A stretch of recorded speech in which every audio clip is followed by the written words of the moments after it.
Tua and the Miami Dolphins look to regroup and come out victorious against Daniel Jones and the struggling New York Giants. And I absolutely believe that Miami will be able to come out victorious this week. I know there's a little bit of a lull against a tough Buffalo team, but the Giants have been in a lull except for one half of football against the Arizona Cardinals this entire season. I think, what was the final stat line in that Monday Night Football game? Did Daniel Jones get sacked 10 times? 11. 10. Yeah. There were 10 tackles for loss. Oh, I think actually there was 11 team sacks. I think Paris Campbell got sacked on a fancy play or something like that. But Daniel Jones himself got sacked. Let me double check and pull that up. Anyways, that's the moral of the story, is that the Giants have no offensive line at all. And that's been their bugaboo this entire season. Dolphins defensive front, Jalen Phillips didn't play this last week, so that's something to monitor on his overall health.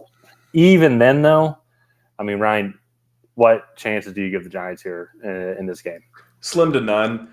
I mean, they'd really have to come out. This defense really struggled with the Seahawks' weapons in Week 4, and for them to even really have a chance, they need to figure out a way to be competitive with this team, or to hold these weapons to minimal damage, which is just going to be, I think, nearly impossible, especially after the performance that they just put out in Buffalo. I think they're going to come out with a little bit of vengeance and wanting to show everybody that was a little bit more of a fluke game rather than just who they are. So for me, it's slim to none. The Dolphins, I think, hang 50 plus on the Giants. Potentially. I mean, I don't think that's the thing too. This Giants defense isn't. I don't want to say they're atrocious. Like I'd say they're average. I don't know. I mean, the Dolphins are definitely going to put up a lot of touchdowns on them. They have so many weapons, but and I think that's one of the sad issues is that this defense is so to okay, a competent NFL defense. But this offensive line is just, I don't know how they're going to be able to score just in general. I mean, that's one of the things. Week 1, obviously, against Dallas Cowboys, I mean, just an absolute horrible performance by the team in itself here. And then not to then recap everything, but I already talked about the Cardinals game and how that's really their only good half of football. But then even last night, just absolutely incompetent. Seattle was just getting all over them.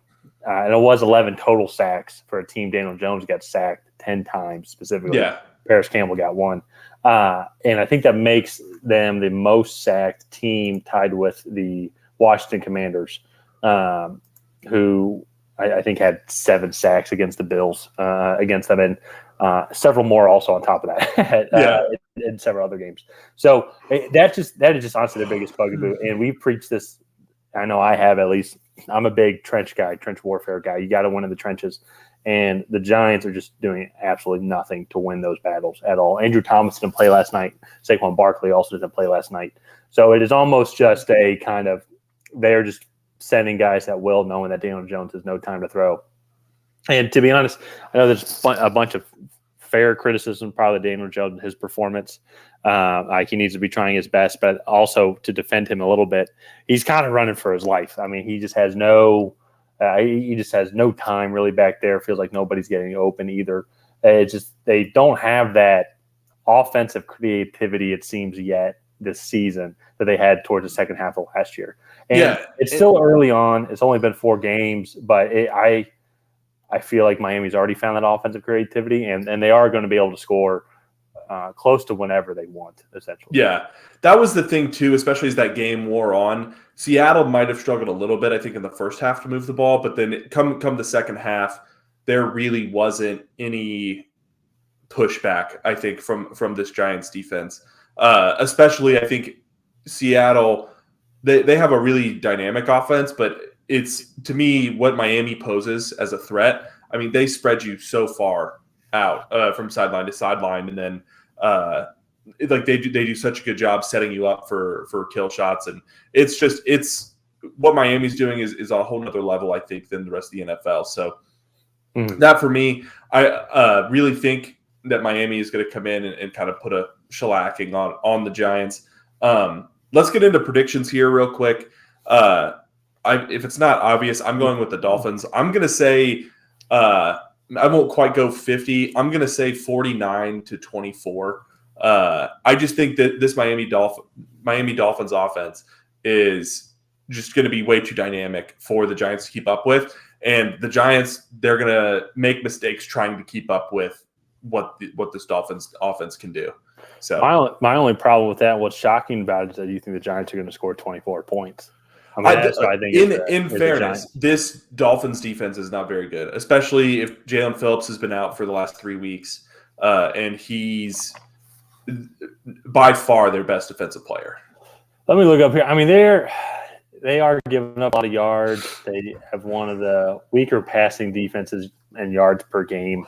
But that also being said, though, they get into a lot of track meets. So yeah, like for example, that Justin Herbert, like the Los Angeles Chargers game, I think people forget. I think Justin Herbert had 350 yards in that game also. If like more. And so in rushing yards wise, let me see where they're ranking right now. They're 11th worst, just shy of 500. So it will be interesting to see if Saquon plays. I mean, I'm also going with Miami as well, even if Saquon plays.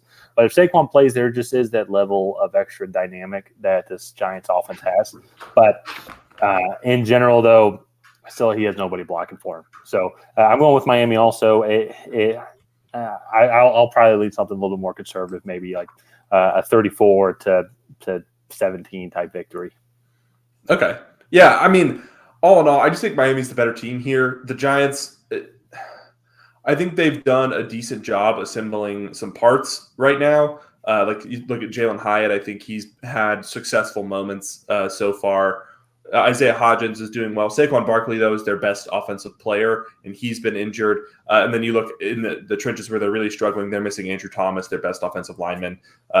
And so that, to me, is just really kind of the big thing there is they're not fully healthy. And even then, I still think they're completely outgunned by the Dolphins. So let's go ahead and wrap this video up here. If you guys have not already, please go ahead and like and subscribe. Leave a comment down below on who you think is going to come out ahead in this matchup. Is it going to be the Miami Dolphins? Is it going to be the New York Giants? Let us know what you think. Other than that, we will see you guys next time.